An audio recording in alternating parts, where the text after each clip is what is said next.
Жертвами терористів у всьому світі щороку стають сотні людей. Мета таких нападів – залякати, вселити страх і посіяти паніку. А ще помститися і показати свою силу. Ви на каналі «Поки кіт спить», і сьогодні я розповім про кілька найбільших терористичних атак, які траплялися у світі і які особисто мені видалися цікавими.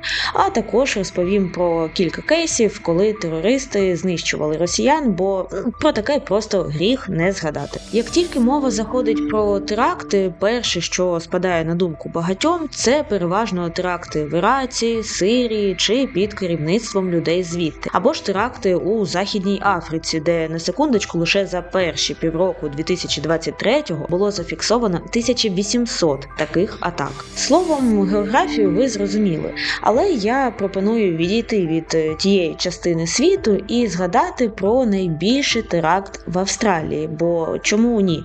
Тим паче ви навряд чи про нього колись чули. Цей кейс досить таки цікавий і, що найголовніше, він свіжий. 12 грудня 2022 року в Австралії вчинили релігійно вмотивований терористичний напад, який згодом назвали першим фундаменталістським християнським терактом в історії країни. Йдеться про трагедію у сільській місцевості Вємбіла, де населення трохи перевищує 4 тисячі осіб.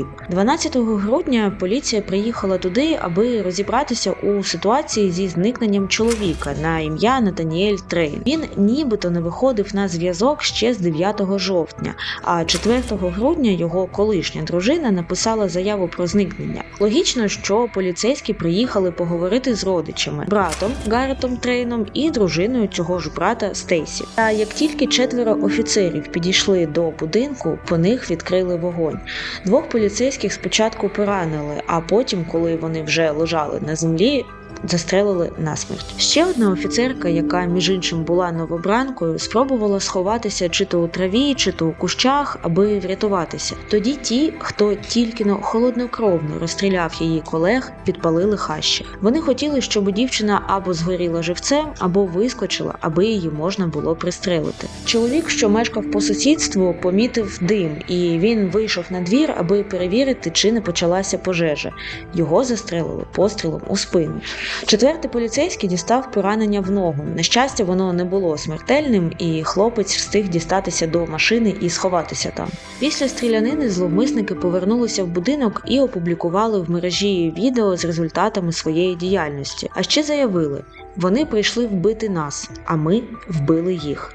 Поліцейських злочинці назвали дияволами та демонами. Невдовзі на місце події приїхав загін спецпризначенців, які 6 годин тримали територію в оточенні. Врешті, коли правоохоронці увійшли всередину, вони застрелили нападників. Виявилося, що це були Натаніель, Гарет і Стейсі Трейн. Трейни заздалегідь планували напад на поліцейських. Згодом, коли будинок обшукали, а також обшукали прилеглу територію, на ній знайшли чимало замаскованих пасток, також були дзеркала, які висіли на деревах, були також камери відеоспостереження і чимало пістолетів і ножів. Чому ціллю Трейнів стали саме поліцейські? Питання хороше. Поліція заявила, що Трейни дотримувалися, цитую, широкої християнської фундаменталістської системи переконань, відомої як преміленіалізм. Якщо спрощено, це ті люди, які вірять, що Ісус фізично повернеться на землю, тобто відбудеться друге пришестя, перед тисячолітнім золотим віком миру. А поліція для них була схожа тими, хто заважав Ісусу повернутися. Адже Трейни називали правоохоронців монстрами, демонами і злом. Вони діяли як автономний осередок і здійснили релігійно мотивований терористичний акт. Християнська екстремістська ідеологія була пов'язана з іншими нападами по всьому світу, але ми вперше бачимо її прояви в Австралії. І ще додам, що як мінімум Гарет Трейн був знаним поціновувачем теорії змов, а також сповідував антиурядові, антиполіційні і антивакцинальні погляди. Між іншим, Потім саме через відмову вакцинації від коронавірусу Гаррет і Стейсі втратили роботу у школі. І після цього вони ще більше впевнилися в тому, що вони праві, а держава, яка змушує їх вакцинуватися, звісно, що не права. А Натаніель Трейн пережив серцевий напад у 2021-му. Цей етап став, як кажуть у поліції, глибоким моментом для нього та посилив його віру у Бога. Як цей мікс поглядів набув настільки радикальної форми, звісно, цікаве питання, яке потребує дослідження.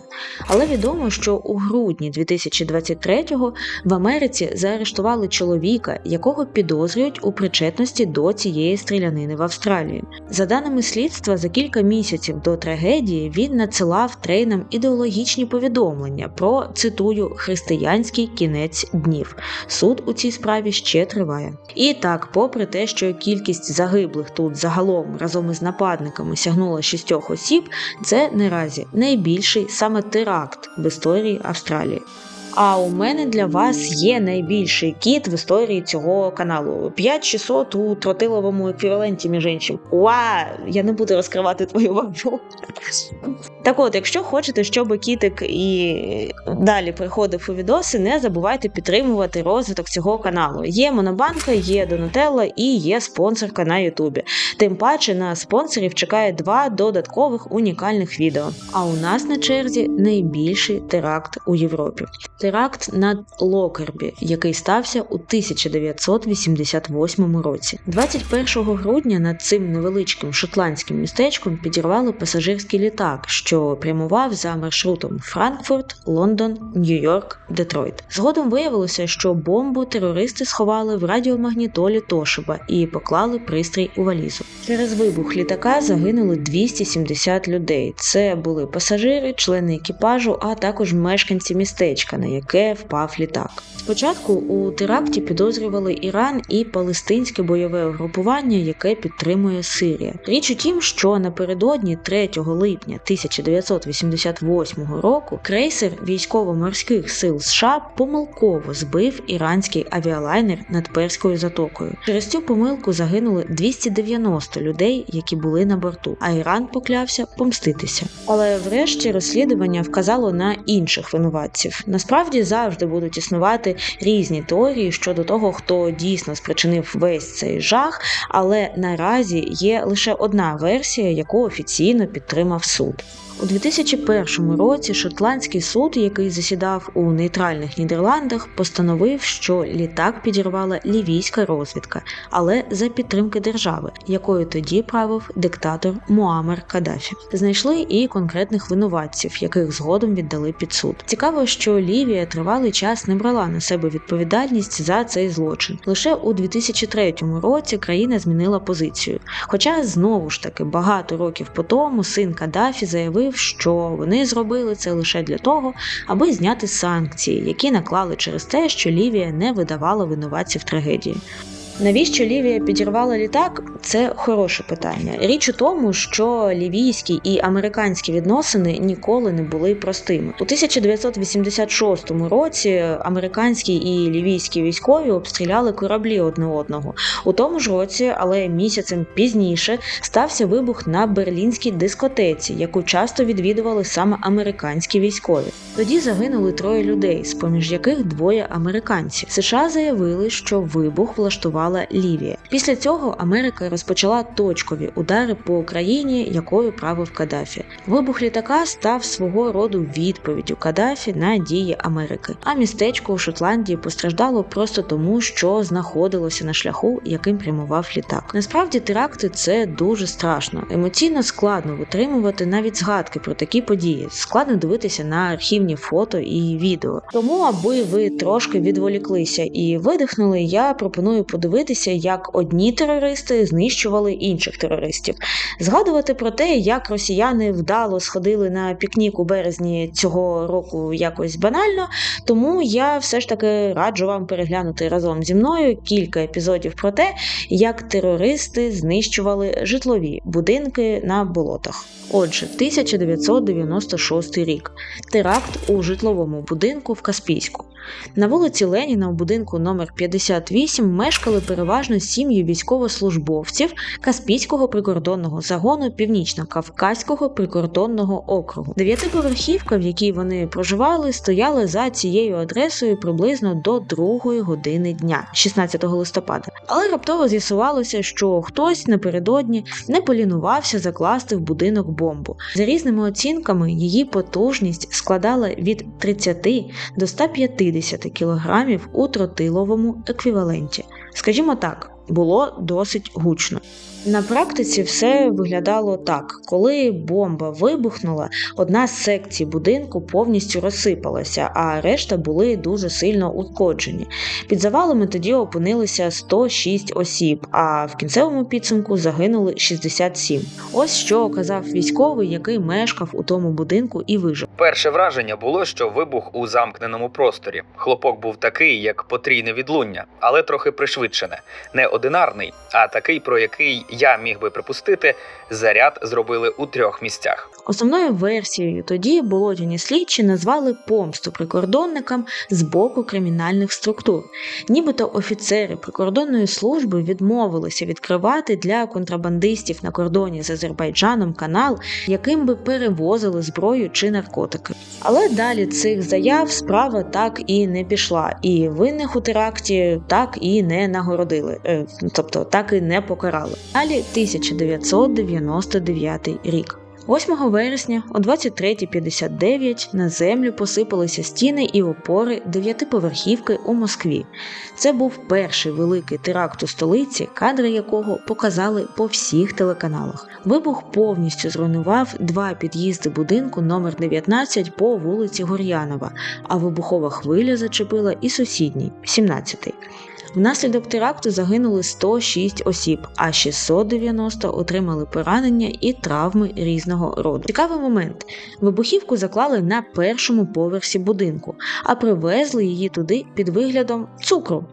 Терористи заздалегідь підготували вибухову суміш з амоніту, алюмінієвої пудри та селітри і запакували все це в мішки з написом «Черкеський цукровий завод».